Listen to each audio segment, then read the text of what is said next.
ये कहानी एक पुराखुर्द गांव के साधारण किसान की है, जिसका नाम नाथू था। नाथू एक छोटे से गांव में रहता था और खेती बाड़ी करता था। उसके पास थोड़ी सी जमीन थी, जिसमें वह और उसकी पत्नी रीना मेहनत करके अपनी आजीविका चलाते थे। उनका जीवन संघर्षों से भरा था, लेकिन वे हमेशा खुश रहते थे। पुराखुर्द गांव में बारिश का बहुत महत्व था, क्योंकि खेती का सारा काम बारिश पर ही निर्भर था। एक साल गांव में बहुत सूखा पड़ा, खेतों में फसलें नहीं उगी और लोग भूखमरी की स्थिति में आ गए। नाथू के पास कुछ थोड़े बहुत अनाज बचे थे, लेकिन वह भी जल्दी खत्म होने वाले थे।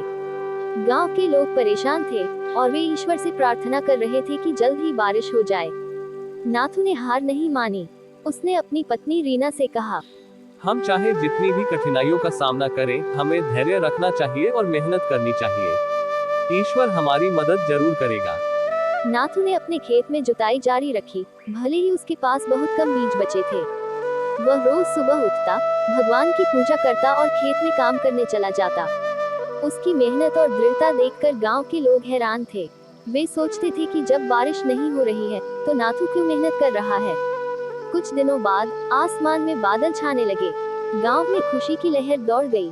जल्द ही जोरदार बारिश शुरू हो गई और नाथू के खेतों में फसलें लहराने लगी। उसकी मेहनत और धैर्य ने रंग लाया।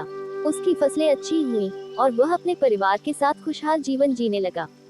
नाथू की कहानी से हमें ये सीखने को मिलता है कि चाहे जीवन में कितनी भी कठिनाइयां आए, हमें मेहनत और धैर्य नहीं छोड़ना चाहिए। जो लोग सच्ची लगन और ईमानदारी से मेहनत करते हैं, उनकी मेहनत कभी व्यर्थ नहीं जाती। रामू की तरह हमें भी हर परिस्थिति का सामना करते हुए अपने कर्तव्यों का पालन करना चाहिए।